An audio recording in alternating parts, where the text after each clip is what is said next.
AA 모임을 시작으로 오늘까지 저는 단 한 방울의 술도 입에 대지 않고 단주를 하고 있습니다.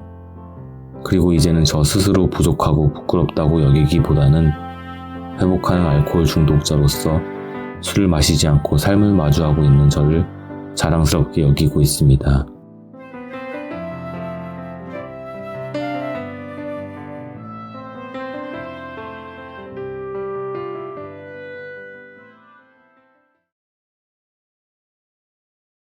안녕하세요. AA에서 5년째 단주 중인 알코올 중독자 윤입니다.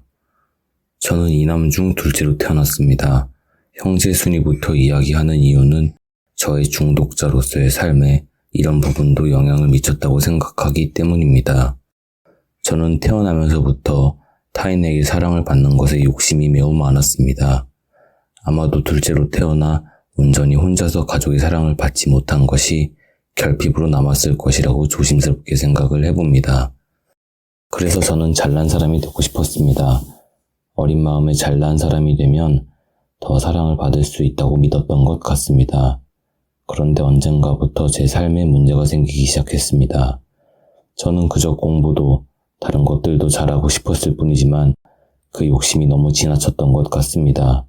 아무리 노력을 해도 완벽하지 못하다는 생각이 들면서 하나 둘씩 놓아버리기 시작한 것입니다. 먼저 공부를 놓고 그 다음 경험할 수 있는 다른 많은 것들을 놓고 그렇게 초등학교 5학년 때부터 약 20년의 세월을 그저 잘난 사람이 되는 망상만 하면서 보냈습니다. 삶에서 도망을 치다 보니 어느덧 저는 특별히 대단하게 해놓은 것이 없는 그저 그런 어른이 되어 있었습니다. 잘난 사람이 되고 싶었던 아이가 역설적으로 아무것도 하지 못하고 미루고 피하기만 하는 어른이 된 것입니다. 물론 그동안 제 나름대로 공부도 해서 대학원도 다니고 있었지만 현실의 저는 제가 꿈꾸던 삶과는 너무도 다른 모습이었습니다. 저는 그런 제가 너무나 부끄러웠습니다. 그리고 사람들 앞에서 항상 자신이 없었는데 자신이 없는 모습을 보이기는 또 싫었습니다. 그런 제 자신과 망상 속에 저 사이에 간극을 채워주는 것이 바로 술이었습니다.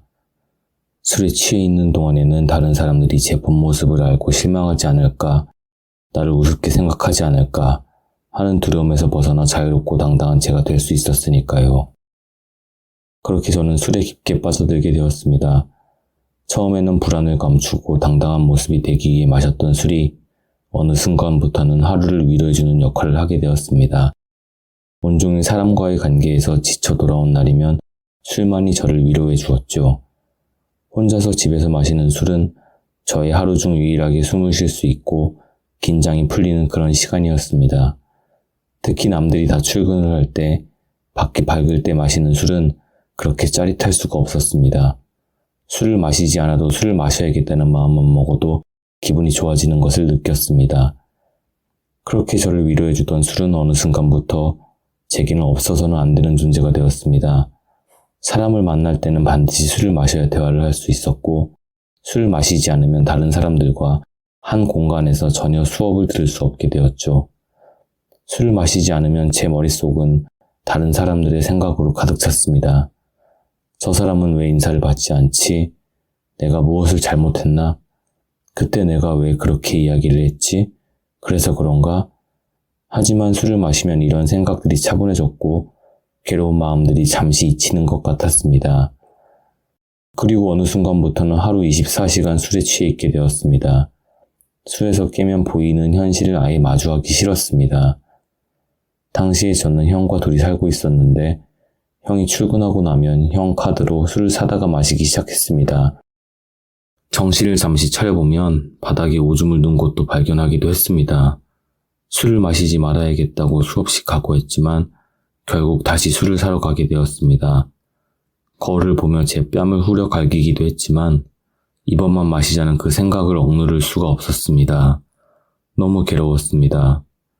술 기운이 떨어지는 것이 싫어서 술이 더 이상 목구멍에 들어가지 않으면 마치 마른 걸레를 쥐어짜서 넣듯이 몸에 알코올을 집어넣으려 했습니다. 괴로움은 점점 더 심해졌습니다. 당시 제 나이가 32살이었습니다. 방 안에서 커튼을 쳐놓고 모니터 앞에 앉아 혼자 술을 마시며 이런 생각을 했던 것 같습니다. 저 문 밖에 누구일지 모르는 내 나이 또래 사람들은 오늘 하루 일도 하고 친구도 만나고 하루를 하루답게 살았겠지. 나는 이곳에서 죽어가고 있는데 저들은 하루를 살아가고 있구나. 이 생각이 또 저를 괴롭게 만들었습니다. 신의 장난이 지나치다고 생각했습니다. 신을 저주했고 원망했습니다. 그리고 침대에 누워 아마도 처음으로 아주 간절히 기도했던 것 같습니다. 저의 기도는 살려달라는 것이 아니었습니다. 제발 저를 죽여주시기를 바라는 기도였습니다. 당시 살던 곳이 아파트 10층이었는데 도저히 뛰어내릴 용기는 없었고 그저 술을 마시고 무의식 중에 조용히 죽을 수 있기를 기도하며 잠이 들었습니다. 저의 신이 제가 잘난 사람이 되게 해달라는 기도는 들어주시지 않으셨지만 이번 기도는 들어주신 것 같습니다. 이 기도를 하고 얼마 후부터 제가 단주 모임에 나갈 수 있었기 때문입니다. 학교에 다니면서 수업 시간에 AA라는 모임의 존재에 대해서 듣게 되었습니다. 그리고 2018년 10월 25일에 온 집안을 뒤져 찾아낸 포도주 한 병을 마시고 참석한 AA 모임을 시작으로 오늘까지 저는 단 한 방울의 술도 입에 대지 않고 단주를 하고 있습니다. 그리고 이제는 저 스스로 부족하고 부끄럽다고 여기기보다는 회복하는 알코올 중독자로서 술을 마시지 않고 삶을 마주하고 있는 저를 자랑스럽게 여기고 있습니다. AA에 오기 전 저의 삶은 합리화와 회피의 연속이었습니다. 만약 우리 집이 조금 더 일찍 큰 집으로 이사를 했다면, 만약 우리 부모님이 나를 더 사랑해 주셨다면, 만약 내가 과거의 삶을 조금 더 열심히 살았다면, 만약 세상이 내 뜻대로만 되었다면, 단주 모임에 온 후 저의 삶은 술을 마실 때 가장 좋았던 어떤 날보다도 삶을 삶답게 살고 있습니다. 과거의 망상처럼 하루가 제가 원하는 대로 즐겁고 행복한 일들로 가득하지는 않지만 AA 모임에 와서 삶이 원래 이런 모습이라는 것을 알게 되었습니다. 삶은 고통도 있고 슬픔도 있고 행복함도 있고 무료함도 있다는 것을 받아들이게 된 것입니다.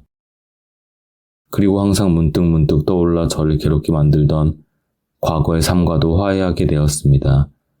과거의 고통스럽고 후회스러웠던 경험이 이제는 저와 같은 알코올 중독 문제를 가진 분들께 메시지가 될 수 있기 때문입니다. 저는 과거의 저에게 그때의 삶을 최고의 경험으로 만들어주겠다고 약속을 했습니다. 그러기 위해 더 많은 분들께 메시지를 전하려 합니다.